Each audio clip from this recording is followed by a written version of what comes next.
Hi, everybody. This is Christopher Phillips, the founder of the Global Socrates Cafe Democracy Cafe project. You can find us online at democracycafe.org. My guest today is our dear friend, Dr. Jeffrey Sachs. This is his fourth time on our program, and what a time to have you back, Dr. Sachs. Just yesterday, Thank you so much. thank you. It's a true honor. Just yesterday, the Israel's pretty much shut down by massive protests, demanding that their leader finally reach an exchange, an agreement with the leadership of Gaza to bring their hostages home. And I'm sure if they could take to the streets, or what's left of them in Gaza, their citizens would be doing the exact same thing. The problem seems to me, as you wrote in your brilliant essay about Steps Towards Perpetual Peace, which builds on one of my favorite essays ever from the Enlightenment philosopher Immanuel Kant, one of the problems seems to be standing armies. What would the world be like if we did not have standing armies? Well, we have a lot of conflict, and when, as in the U.S., you have not only a standing army, you have military bases in 80 countries, numbering around 750 bases in all. That's a war machine, always ready for some military action or adventure, unfortunately, kind of a lazy word for what can be devastating. So we have a lot of conflicts because we have a lot of powerful militaries around, and we don't have great ministries of peace. We don't, our foreign ministries, well, they should be the diplomatic alternative to war, but often they're just part of the warmongering and part of the propaganda system that supports war. They're not really agents of peacemaking. So when it comes to the Middle East, yes, our Secretary of State, Anthony Blinken, has been over to the Middle East countless times, but he brings no real political solutions. The war in Gaza is a war over politics. It's not a war because of an event on October 7 where Hamas attacked Israelis. It's a war over an issue that has been an issue for 100 years, and that is how two peoples, Jews and Arabs, can live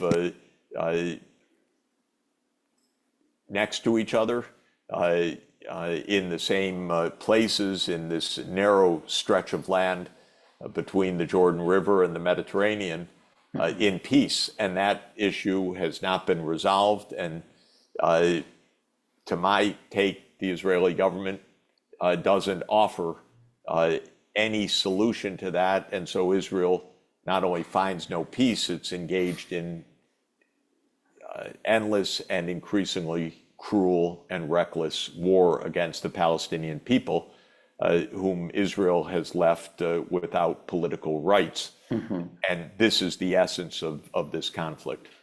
Well, you know, Kant was not just calling for, he sort of presaged the formation of the United Nations in some ways, but he also seems to have presaged the warning of Eisenhower for the military-industrial complex, which I believe, or worry, is entwined with educational industrial complex, a major media industrial complex.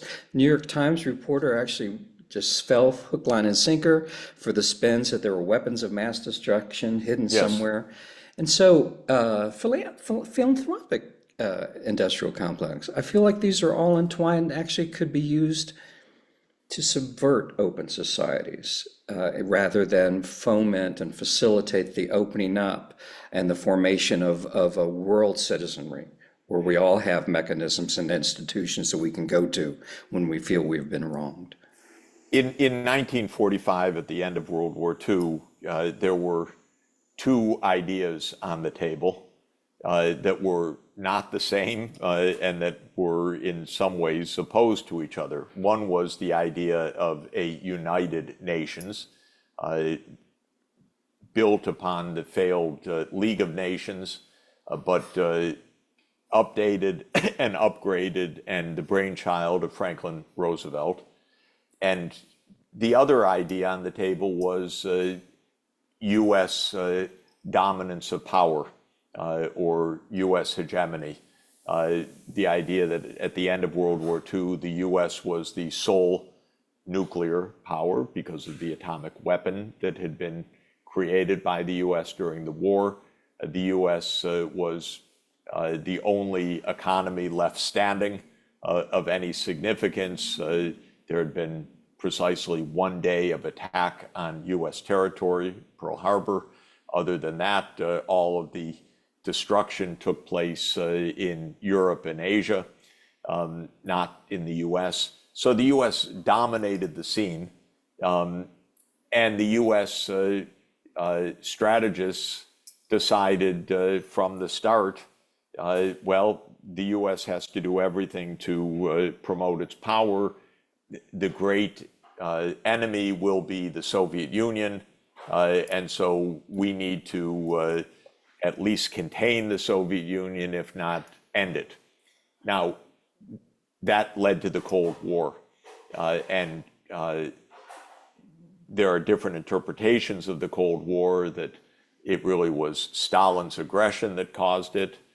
I think on the whole it was the U.S. grandiosity that caused it, more than the Soviet aggression. And even after Stalin died, when there were clear opportunities for unwinding the Cold War, the U.S. didn't accept them because the U.S. wanted its dominance rather than peace. But suffice it to say, these two different visions, a United Nations under international law and a U.S. That basically would do what it wants to do under the idea of Western values and U.S. leadership in a so-called rules-based order. We use language in a very strange way. That was one of Socrates' main points, clarify language. And we use the phrase rules-based order in the United States to mean whatever the U.S. wants. So it's almost the opposite of what the words mean. There is a rules-based order, which is the international law under the UN. But when we say rules-based order, we mean the United States sets the rules and everyone else should follow, and that's what we're going to demand. Now, the Cold War was a very dangerous and difficult period. We came close to direct war between the Soviet Union and the United States, especially in the Cuban Missile Crisis. We had lots of proxy wars, such as in Vietnam, Korea, and elsewhere. But thank God the world avoided the worst. But the UN became semi-functional during the period because there was the part that did follow treaties and international law, and then there was the part that was the great power politics outside of the UN system. And the UN incorporated in the charter the fact that the great powers, especially the US and Russia at the time, or the Soviet Union, would have a veto. And so the UN could effectively be closed down as an independent source for rule of law if one or another of the great powers wanted to close it down in that way. And that remains true today. Well, fast forward to 1991, the Soviet Union ended. It collapsed under its own deficiencies, I would say, and it broke into 15 successor states: Russia, Ukraine, the Baltic states, and so forth. When that happened, rather than the U.S. saying, well, our dangers are over, now we really turn to the UN for a multilateral system, the opposite happened. The U.S. said, oh, now we're the only superpower, now we can do what we want. We are the indispensable nation, the sole superpower, the unipolar power, and an era of extreme arrogance took hold in the U.S. policymaking. For example, We can go to war when we want, whether it's Iraq or Syria or Libya. No one is going to tell us what to do. We can expand NATO like we want, even if Russia feels threatened. So what? It's not any of their business if NATO expands to their borders. We can stay in treaties if we like, or leave treaties like we did with the anti-ballistic missile treaty in 2002, and so on. And so we became very dangerous unipolar world with the military industrial complex suddenly having hundreds of billions of dollars of weapons contracts each year because we had wars all the time. And that's where we are today. We're still at this choice. Are we going to live in a multipolar world, or are we going to try to assert unipolarity? Right. The big difference now compared with 1991 is that it's absolutely self-evident that the US is not alone as a great power. We have China, we have Russia, we have India. Come on. So my view is learn to get along with your counterparts. Learn to get along. Stop trying to dominate. Right. And to me, his Kant's essay, which he wrote in a territory that was in Kaliningrad, which by the Baltic, and I think at age 71, which was, now is Russian territory, which is pretty honored. But his whole point was about that. If this is how we can all get along toward a perpetual peace, and he presaged a kind of true republicanism in which ordinary citizens like you and me actually had some considerable say-so over our lives, so they couldn't subvert the mechanisms of open societies for pernicious ends. And yet, it's not happening. I think there are a couple of points for Immanuel Kant. One is his idea that proper behavior can be rationally determined, identified. And of course, his famous concept is the categorical imperative, which you, being either each of us as an individual or you as a prince of a nation or the security apparatus, should behave in a way that is in accord with universal principles. You should adopt those maxims that can be generalized. In other words, don't be a hypocrite, if I put it in plain English. Don't say, this is good for me, but you must not do it. Right. So behave in a way that everybody can behave. And that's Kant's imperative, and that's a good principle. It's also a fancy way to state the golden rule, which is do to others as you would have them do to you, and do not do to others what you don't want them to do to you. That's exactly right. In the US context, we don't want Russian military bases on our border. I really don't. And I don't want to put US military bases on Russia's border. But what we say is, don't you dare come close to us. That's the Monroe Doctrine. But Ukraine, that's their right to have our military bases. So we're completely hypocritical. Well, hypocrisy leads to war. So this is, I think, one of the points of Kant. The other point of Kant in his essay, 1795, Perpetual Peace, people can find it online, is that if the state is really governed by the prince, well, the prince doesn't go to war. The prince goes to his hunting estate. The prince goes on vacation. It's the peasants that go to war. It's the daily common people who are the fodder, cannon fodder. So Kant said, if our governments were not, and our wars were not determined by princes, but by republicanism, by the rule of law within our countries, well, we'd have a lot fewer wars. We'd have a lot fewer wars. That's true in the US also. By the way, people should understand, the American public has almost nothing to do with foreign policy. This is the purview of the security state. The American people are not told the truth about foreign policy. They're not told the truth about our motives. They're not told the truth about CIA operations. Yes, So please show me where in the Constitution the CIA is constitutional.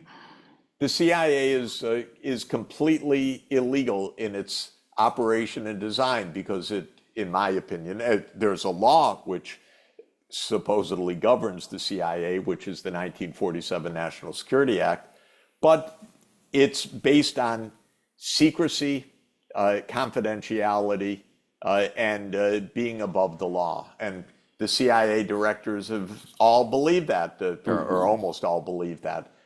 Our job is to do what you can't state in public. And that means assassinations, coups, regime change operations, and so on. It's deadly, it's illegal, it's pernicious for what we like to think of as an American democracy.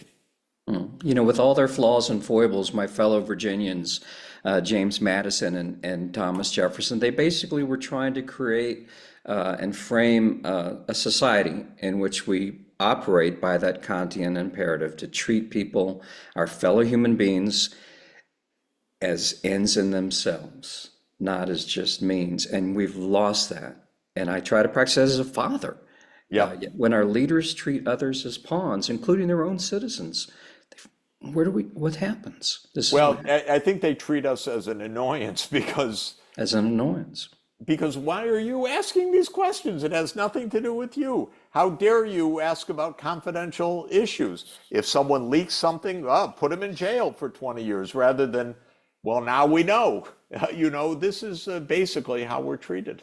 And so, again, Jeff, I hear from a lot of folks who see my exchanges with you. Well, isn't this out of Dr. Sachs's bailiwick? What does this have to do with sustainable development solutions? Wouldn't it seem to have everything to do with it? Well, my job has been all along, I'm an international trade and finance economist by training. So I believe that an interconnected world is a good world. It's a more prosperous world. I believe that enjoying and even celebrating other cultures is profoundly enriching for us. So as I work around the world, I believe that peace is the basis for sustainable development and the basis for survival and the basis for everything else we want to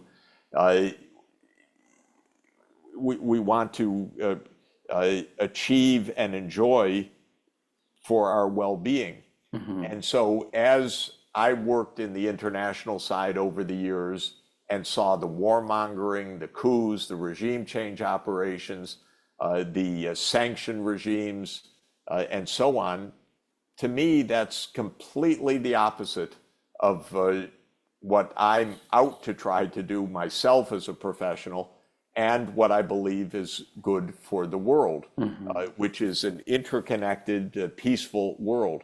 So I have to say it wasn't my specialty to study war and peace, but it became over time a center of my activities for many, many years, because if you're trying to make an interconnected, peaceful world, the biggest enemy of that is perpetual war. And finally, Jeff, you know, you were 2 years ago on my family's island of Nisvaros in the South Aegean. My yaya came to the United States through Ellis Island to escape Mussolini's minions, which had taken over her island at the time. And so when I go back there, it's almost impossible to believe there's a world in which conflicts like this exist. You know, you just feel at one with the immensity. But I'm wondering, again, what can we ordinary people do to be the change that we want to see in the world at large when leaders of open societies, closed societies, and everything in between have deaf ears to us and we're just pawns? Well, you know, at a structural level, we are not just pawns. We are citizens who vote and who choose our government under the Constitution. It doesn't work very well right now. The system is really broken. The system itself is corrupt. The choices are not exactly the way we would like them.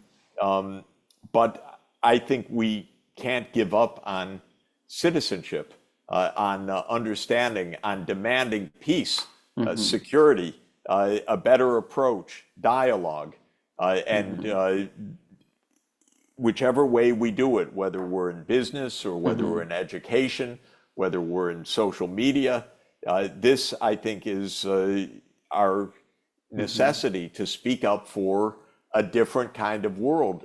Especially, I have to say, and don't want to be grim about it, but we're in conflicts of nuclear superpowers. My God, stop that. You know, this is too dangerous. We need to sit down to discuss with China, with Russia. We need to find ways to solve these problems peacefully. It's barbaric that these wars are going on, and the belief that, oh, the other side is just evil and we're good, and so it's the only way, is wrong. It's wrong from a historical point of view. It's wrong from a truth-telling point of view. That's what I can say. I've worked in Russia. I've worked in Ukraine. I've worked in the United States. I've worked in more than 100 countries around the world. There is no all good side, all bad side, but there is plenty of scope for diplomacy and for peaceful solution. And as you pointed out in your beautiful essay, Achieving Peace in the New Multipolar Age, we do have some international institutions that can serve as the groundwork for this if we let them operate as they were meant to. When Immanuel Kant wrote in 1795, there was nothing even close to an international institution. The first attempt was Euro-centered, mainly the League of Nations, though there were Asian countries in it. It didn't work. The UN is the second attempt. We are going to have the 80th anniversary of the UN next year. I want to make it work. I think I want to help make it work. I want it to work. Well, you remind me of my hero Socrates. You want us to operate, to see ourselves in a way as citizens of the world, where what happens here, what we want for our own children, for our own communities, we want for people on the other side of the globe, where they have autonomy. Yes. And not only because it's the right thing to do, but because for us, it's the necessary thing to do. We're so interconnected. We are so endangered right now. Frankly, interballistic missiles are intercontinental.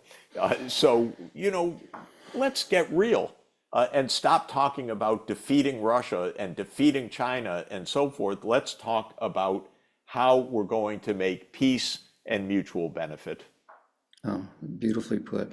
Jeffrey Sachs, professor, Columbia University, revered anti-poverty warrior around the globe and president of the UN Sustainable Development Solutions Network. Thank you so much for the gift of your time. And, so great to be with you. We'll do it again soon. Okay, take good care. Thanks a lot. Bye-bye. Bye-bye.